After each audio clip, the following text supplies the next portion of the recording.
Holy catastrophe! As an aside to begin this whole thing, audio is probably not going to sound all that great, because it's pretty hot where I am, so I have fans on, and then I have to remove the fan noises, and then my voice ends up sounding a little bit weird. Oh well, we're here to talk about something else. So, I know that I've talked about my deep-seated issues with Disney Star Wars over and over and over and over and over again. And I've always mentioned how I feel pretty damn good about the fact that Tolkien's work never could be ruined to the same respect that Disney has now turned Star Wars into a B-tier IP. And maybe people will be surprised to hear that I am still unconcerned with the Rings of Power. Now, let me just start off by saying, no! No! This show is not going to be good. It is not going to be good. I can get into all manner of reasons and thoughts and problems it has. There's been lots of channels out there that have gone into detail on some of the problems I have and share. However, same thing with Star Wars as with any kind of media that comes out. You know, and I know that there are some people in my comment section, and some people who are ostensibly fans of mine, who hold sort of pseudo kind of right-wing viewpoints, and they allow their disdain for something to be metamorphosized into a political debate or discussion because you get directed to drive your anger at something with a political tint to it. Let me just say this. As somebody who is very honestly, earnestly on the left of the spectrum, and I'm not going to go into any more detail than that because I don't need to, you don't need to have a political position in order to find this or any of the Star Wars movies that Disney has made to be bad, because we can all critically think about bad stories, bad characters, bad ideas without having to involve our politics into them. However, there is a rabbit hole on YouTube of people who want you to identify your politics and your own position on, I don't know, everyday kind of cultural synthesis and genesis into everything that you may disagree with, and that's how they feed off of you. I am not going to do that. I don't like that. I find it to be defeatist, especially when we're trying to discuss how we find something to be bad or likely to be bad, because we get lumped into a group with people who are called racists and bigots and all sorts of things. And there are real ones out there who exist, but they're usually in the minority. However, the squeakiest wheel gets all the oil, and so they're the ones who get noticed the most. I like to believe that most people have issues with shows or movies because there's actual legitimate fucking problems with these shows and with these movies. You know, I don't dislike Admiral Holdo because I think she's some kind of crazy feminist, stand-in for the liberal woke man. Look, she has stupid hair, she has a stupid outfit, and her character is stupid. It has nothing to do with her, I don't know, if you want to say that she has a political stint to her, or they're trying to involve some kind of political message with her, fine. You can come to that position. I don't think that's what the position is. You know what my position is? She's a shitty, stupid, 2-bit incompetent character who's poorly written. And now, do I know if Rian Johnson has some kind of, again, political undertone with her? I don't know. Maybe he did. And if he did, he's a fucking idiot, because it didn't work. Holy burning trash! Now, to get back on topic with the Rings of Power here, I as somebody who likes to consider themselves a pretty big nerd on Tolkien material, I can go in depth on so many things that are just wrong with these trailers already. I'm gonna try and save that for a future video, because me and my friend Ryan, we're gonna be talking about our positions on things that we saw.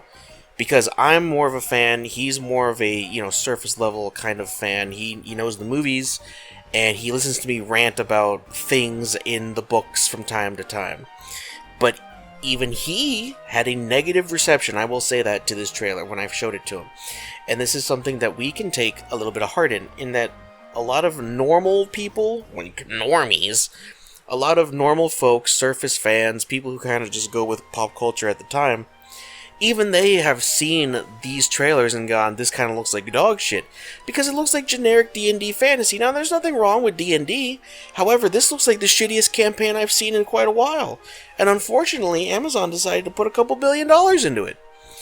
Now, to the thesis of this hopefully short video, why am I not as concerned with Rings of Power as I am, or maybe not even concerned, but just angry with Rings of Power as I am with Star Wars 7, 8, 9, all the comics, all the books, blah blah blah? Because this, luckily, is literally a company's bad fanfiction. Disney had the arrogance and the hubris to buy the IP, take all of the old lore that was decent enough, yeah, there was some bad lore in there, but decent enough on its own, took a massive fat shit on it,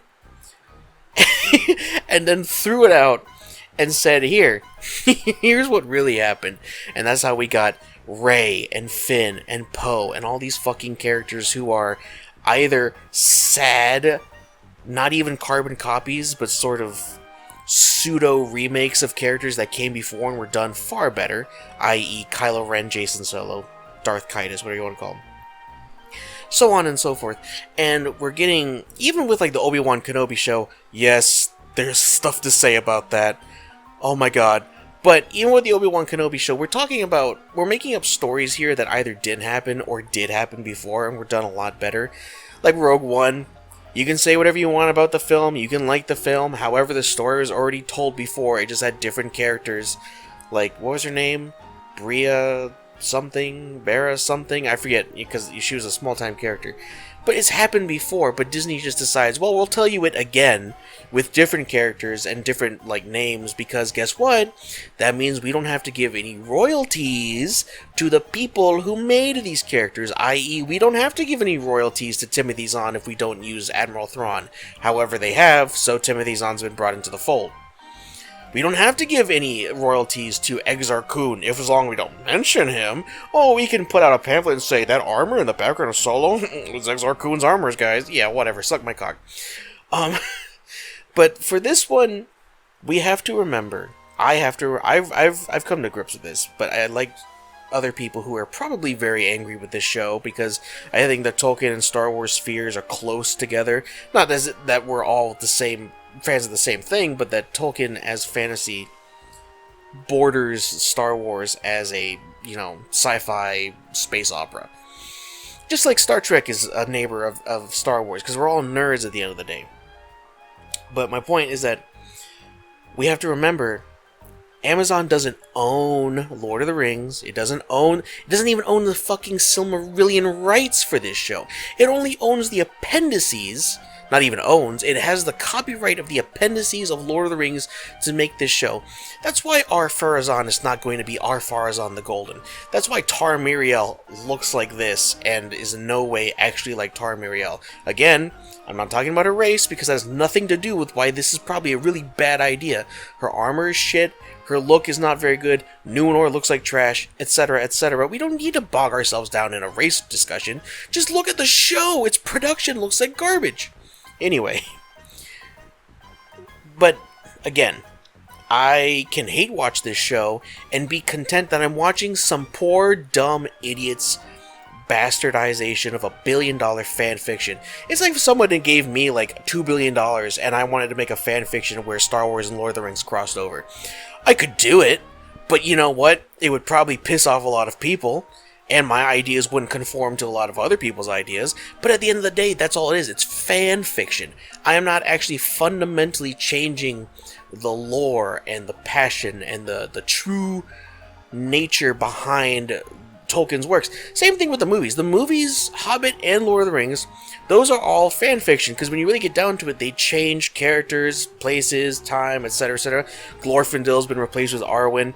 That's something a fan fiction writer could feasibly and probably would do even before the movies came out. But we accept Peter Jackson's works because they had passion behind it, and they tried humbly to represent the ideas of Tolkien. Now, when you have a good, it's like my series, bad fanfic tropes. You have usually two types of fanfic writers. Ones who are humble, realize that they will never be as good as the material that they are trying to inject a story into, but they want to tell their story because they just find it such a fascinating concept, and I give them credit for that. I give them credit for wanting to explore creativity while also understanding, hey, I'm not Tolkien, I'm not George Lucas, I'm not C.S. Lewis, I'm not, XYZ in terms of authors and creators, but this is my story. If you think it's garbage, it's garbage. That's fine. I'm not going to get upset about it. And then you have the other ones who think, well, I think I can write on Tolkien's level, and I think that if you don't accept my story, well then you, sir, are an idiot, and you don't understand a good, it's arrogance. So basically, it's a fight between two types of writers, arrogant writers and humble writers. You can be secretly arrogant or secretly humble, but that's the difference between good story makers and bad story makers. Good ones usually understand there's a bit of humility that has to go into even their own works, and the arrogant ones usually don't even last very long. Ask the guy who wrote, what was it, Aragon? Yeah, 16-year-old kid. Arrogant piece of shit. Anyway, I won't get into that.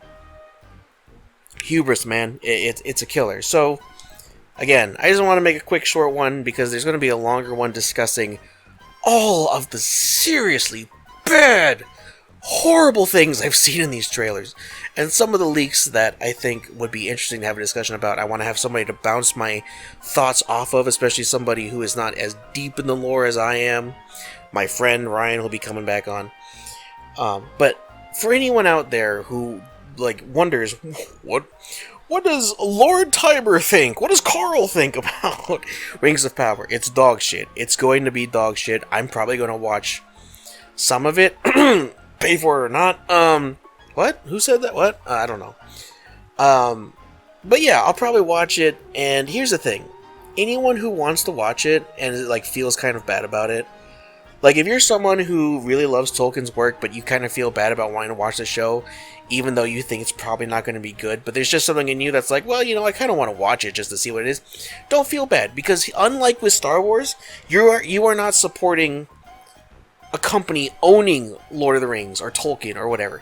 Now, you could still argue that you putting your time or money or effort into this show would be supporting Amazon's garbage activity, and that's fine. Amazon is a garbage company, and you can feel that way, but I'm talking purely about if you want to watch the show, but you also understand that it's not good, but you feel bad about wanting to watch the show because it's Tolkien's work, they're messing up Tolkien's work, but the visuals kind of intrigue me, I want to see what this fan fiction is, go watch it. It's really not the end of the fucking story. Now, if somebody's going to go watch Rise of Dick Walker, for the third time, yeah, you're supporting Disney and their continual collapse into Star Wars atrocity. But that's a whole nother... that's the difference, is that one owns that universe now and wants to try and impose their will onto you. Just like Sauron with the ring wants to impose his will onto all the free peoples. But with this show, really, what it is a company that bought the rights to the appendices and wants to make money, just like Disney. However, unlike with Disney, they won't have the ability to shit on the work as badly as they could have, because the only way that Amazon would be able to be as bad as Disney, and I don't think this will ever happen, and if the day ever comes, I will jump off a cliff. But the only way Amazon could be as bad as Disney is if Amazon literally somehow bought the entirety of the Tolkien estate.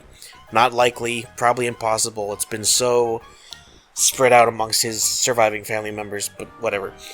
And then they said, hey, the Silmarillion, that shit didn't happen. Here's a new set of stories for what actually happened in, the years of the lamps, the years of the trees, the First Age, and even the years before with all the Valar and the Ainur and the, I don't even know what it's called, actually. My brain is giving me a blank. When they were with Eru. That's getting too deep in the lore, but basically that's the only way that would happen, is if Amazon basically was like, hey, fuck you, this is what actually happened, because we can't get rid of the movies because people like the movies too much. They fail to understand that most people who went to go see the movies then went to go read the books, and now they're fans of the books and the movies, because just like me, we can be fans of both. I understand that the movies are not the actual lore, they're just really good fan fiction. The actual lore is in the books, but I digress. Anyway, that's all I really have to say for now. I'm sure I'll have a lot more to say. If you have something to say, put it in the comment section, etc., etc. Alright, and for those who are also probably reminded that I haven't made a video in quite a while, hi, how you doing?